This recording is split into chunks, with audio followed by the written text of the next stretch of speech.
প্রত্যেকবার যদি একই রকম পনিরের রেসিপি খেয়ে বোর হয়ে যান, তখন কিন্তু একবার আপনারা পনিরের এই রেসিপিটি বানিয়ে দেখতে পারেন। বানানো কিন্তু একদম সহজ আর খুবই কম টাইমের মধ্যে একটা দুর্দান্ত স্বাদের পনিরের রেসিপি আপনারা তৈরি করে ফেলতে পারবেন। আর রেস্টুরেন্টের মতো এই পনিরের রেসিপিটি খেতে কিন্তু দুর্দান্ত হয়। যে কোনো পোলাও, রাইস অথবা রুটি, পরোটা সবের সাথে কিন্তু খেতে দারুণ লাগে। তো চলুন বেশি দেরি না করে ঝটপট একদম রেস্টুরেন্টের মতো এই পনিরের রেসিপিটি দেখে নেওয়া যাক। আর আমার ভিডিও যদি আপনাদের ভালো লেগে থাকে তাহলে অবশ্যই আমার চ্যানেলটি সাবস্ক্রাইব করে আমার পাশে থাকবেন। আমি দুদিন অন্তর নতুন নতুন রান্নার ভিডিও আমার চ্যানেলে পোস্ট করে থাকি।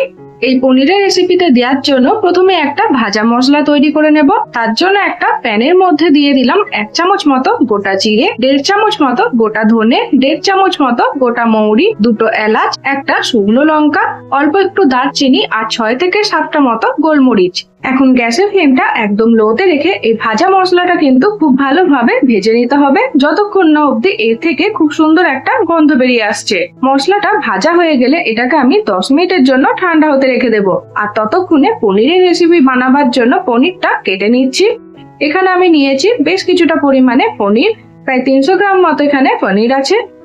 পনিরগুলো আমি ছুরির সাহায্যে একটু বড় বড় টুকরো করে কেটে নিচ্ছি। আপনারা ছোট বা বড় যেমন হোক টুকরো করে কেটে নিতে পারেন। দেখুন পনিরের রেসিপি বানাবার জন্য কিন্তু পনিরটা আমি এখানে কেটে রেডি করে নিয়েছি। আর ততক্ষণে কিন্তু ভাজা মশলাটাও ঠান্ডা হয়ে গেছে। এবার একটা মিক্সার জারের মধ্যে এই সমস্ত ভাজা মশলাটা দিয়ে দিলাম। আর খুব ভালোভাবে কিন্তু এই ভাজা মশলাটার পাউডার বানিয়ে নিতে হবে। দেখুন এখানে ভাজা মশলা কিন্তু একদম রেডি হয়ে গেছে। এই ভাজা মশলাটা আপনারা কিন্তু পনিরের যে কোনো রেসিপিতেই দিতে পারেন। এখন পনিরগুলো ভাজার জন্য একটা কড়াইয়ের মধ্যে নিয়েছি বেশ কিছুটা পরিমাণে সাদা তেল। তেলটা যখন গরম হয়ে আসবে তখন এক এক করে পনিরগুলো এই তেলের মধ্যে দিয়ে দেব।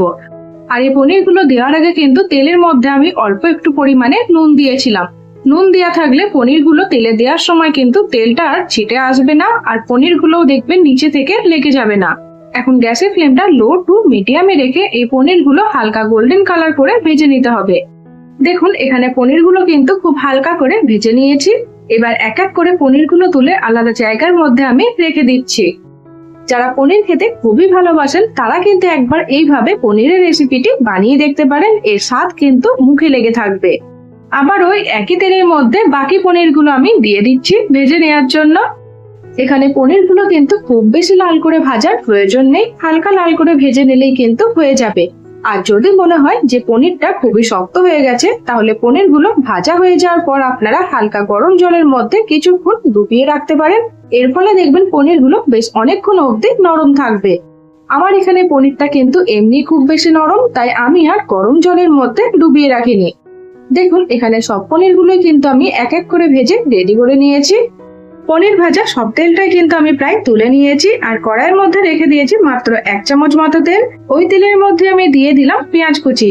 একটা বড় সাইজের পেঁয়াজ আমি একটু পাতলা করে কেটে নিয়েছি। আর দিলাম আদা ও রসুন।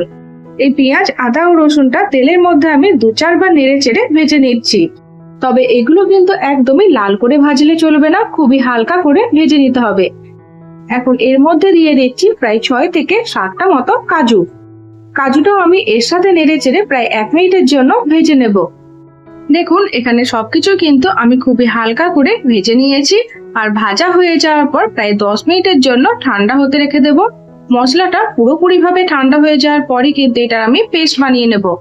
এখন 10 মিনিট পর মশলাটা কিন্তু খুব ভালোভাবে ঠান্ডা হয়ে গেছে। একটা মিক্সার জারের মধ্যে এই সবকিছু আমি দিয়ে দিলাম।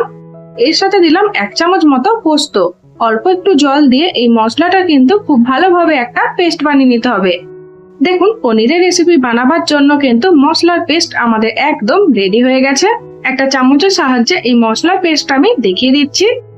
আর এই পনিরের রেসিপিতে দেওয়ার জন্য একটা বাটির মধ্যে আমি নিয়েছি প্রায় 1/2 কাপ মতো টক দই। টক দইটা আমি খুব ভালোভাবে ফেটিয়ে নিচ্ছি। টক দই যদি না ফেটিয়ে মশলার মধ্যে ব্যবহার করা হয় তাহলে অনেক সময় কিন্তু মশলাটা কেটে যেতে পারে, তাই আপনারা অবশ্যই কিন্তু টক দইটা ফেটিয়ে নেবেন। এবার পনিরের রেসিপিটা বানাবার জন্য কড়াইয়ের মধ্যে নিয়েছি প্রায় 3 চামচ মতো তেল। আর দিলাম 1/2 চামচ মতো ঘি। তেল ও ঘি যখন গরম হয়ে আসবে তখন এর মধ্যে দিয়ে দেব আগে থেকে তৈরি করে রাখা মশলার পেস্ট। মশলা ধোয়া অল্প একটু জলও এর মধ্যে দিয়ে দিলাম যাতে মশলাটা নিচে থেকে লেগে না যায়। এখন সমানে নেড়ে চেড়ে মশলাটা কিন্তু প্রায় 2 মিনিটের জন্য রান্না করে নিতে হবে। একবার যদি আপনারা রেস্টুরেন্টের মতো পনিরের এই রেসিপিটি বাড়িতে বানিয়ে খান তাহলে রেস্টুরেন্ট থেকে কিনে আনা কিন্তু ভুলেই যাবেন, কারণ এটা খেতে কিন্তু দুর্দান্ত স্বাদের হয়। প্রায় 2 মিনিটের জন্য মশলাটা রান্না করা হয়ে গেলে এর মধ্যে দিয়ে দেব আগে থেকে ফেটিয়ে রাখা টক দই। টক দইটাও কিন্তু আমি এর সাথে খুব ভালোভাবে নেড়েচেড়ে মিশিয়ে নিচ্ছি। টক দইটা মেশানো হয়ে গেলে এক এক করে কিছু গুঁড়ো মশলা আমি এর মধ্যে দিয়ে দেব। প্রথমে দিয়ে দিলাম স্বাদ মতো নুন, অল্প একটু চিনি, যে ভাজা মশলাটা তৈরি করে রেখেছিলাম সেটা আমি এখানে 2 চামচ মতো দিয়ে দিলাম, আর ঝালের জন্য আমি এখানে দিয়েছি 1 চামচ মতো ঝাল লঙ্কার গুঁড়ো। আপনারা ঝালের পরিমাণটা নিজেদের পছন্দ মতো একটু কম বেশি করে নিতে পারেন। এখন সবকিছু খুব ভালোভাবে নেড়ে চেড়ে কষিয়ে নিতে হবে যতক্ষণ না অবধি মশলা থেকে তেল ছাড়তে শুরু করে দেয়। দেখুন এখানে প্রায় 2 মিনিটের জন্য মশলাটা কিন্তু আমি কষিয়ে নিয়েছি আর মশলা থেকে তেল ছাড়তে শুরু করে দিয়েছি। এবার এর মধ্যে দিয়ে দেব আগে থেকে ভেজে রাখা পনিরগুলো, আর দিলাম প্রায় 1.5 কাপ মতো জল। জল ও পনিরটা মশলার সাথে ভালোভাবে নেড়ে চেড়ে আমি মিশিয়ে নিচ্ছি। যখন পনিরের গ্রেভিটা ফুটে আসবে তখন এর মধ্যে দিয়ে দেব অল্প একটু পরিমাণে কাসুরি মেথি। আর গ্রেভি অনুযায়ী আপনারা কিন্তু জলের পরিমাণটা একটু কম বেশি করে নিতে পারেন।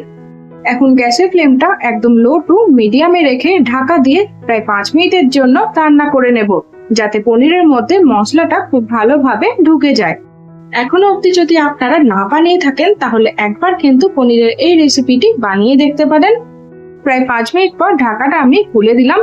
দেখুন আমাদের দারুণ স্বাদের একদম রেস্টুরেন্টের মতো পনিরের রেসিপি কিন্তু প্রায় রেডি হয়ে গেছে। নামাবার আগে এর মধ্যে দিয়ে দিলাম অল্প একটু পরিমাণে ঘি।